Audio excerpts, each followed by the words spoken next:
Signal for a throw-in is given while facing the touchline where the throw-in will occur. The arm is raised and extended at a 45-degree angle with the fingers held together. The signal should indicate which team has been awarded the throw-in, so the referee's arm should point in the direction of the goal that team is attacking. Once possession of the ball for the restart is established and understood by the players, the referee's arm is lowered.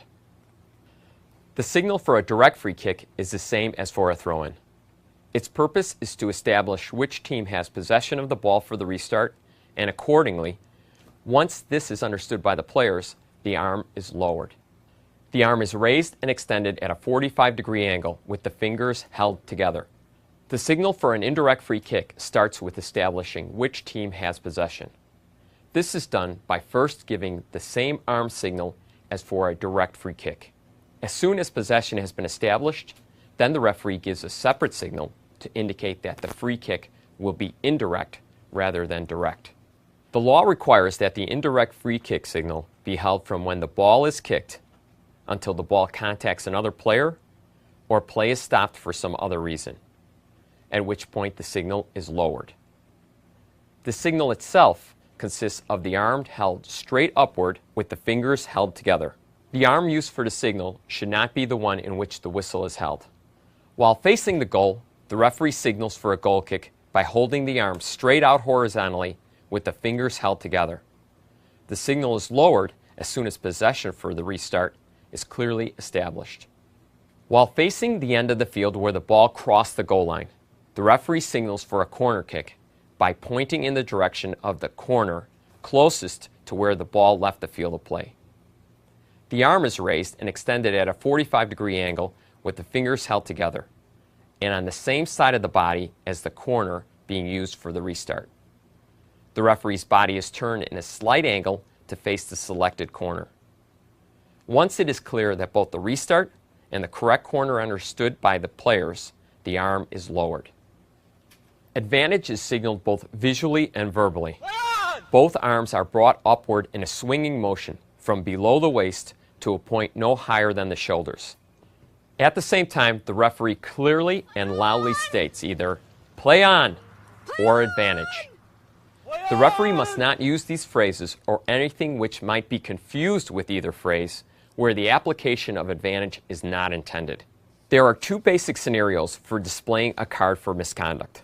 The standard approach is to collect information from the player to be carded and then, while standing at least an arm's length away, to raise an arm straight upward while holding the card by the thumb and one or more fingers so that the card is clearly visible.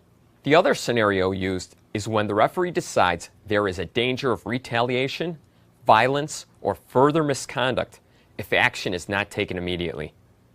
In this case, the card is shown in the same way as in the standard scenario, but as quickly as possible, perhaps even while in the process of approaching the player guilty of misconduct, and only afterward is the necessary information gathered before play is restarted.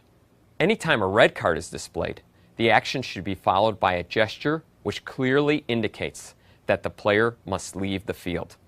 If a player is issued a yellow card for the second time in the game, the referee puts the yellow card away after displaying it, and only then is the red card displayed.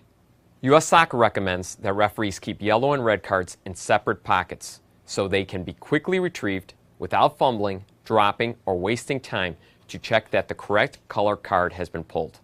When a restart such as a free kick, goal kick, throw-in, or corner kick must be delayed for any reason, U.S. Soccer recommends that referees give a clear indication to the team in possession of the ball for the restart that it may not attempt to put the ball into play until indicated by the referee with the whistle.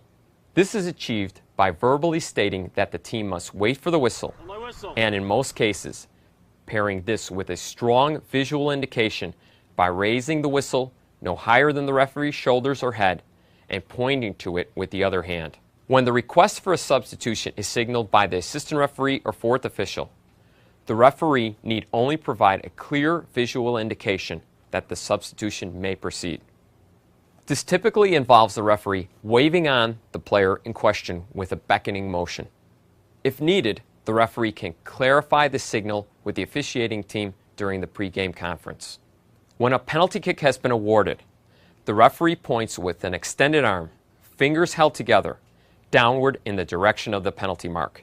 This may also be accompanied by a slight, not exaggerated, bending forward of the body to clearly distinguish this signal from that of a goal kick.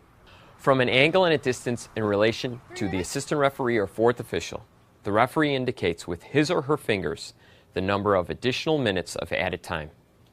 The visibility of this gesture is increased if the hand with the fingers extended is displayed against the referee's shorts or jersey. The message is additionally confirmed by verbalizing the number of minutes while making eye contact with the assistant referee or fourth official. The signal for a goal is for the referee to turn and point upfield towards the center mark.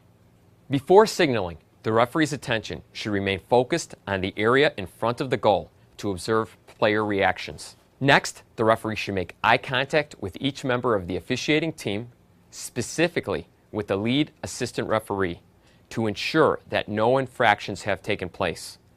Once this has been completed, the referee should signal accordingly.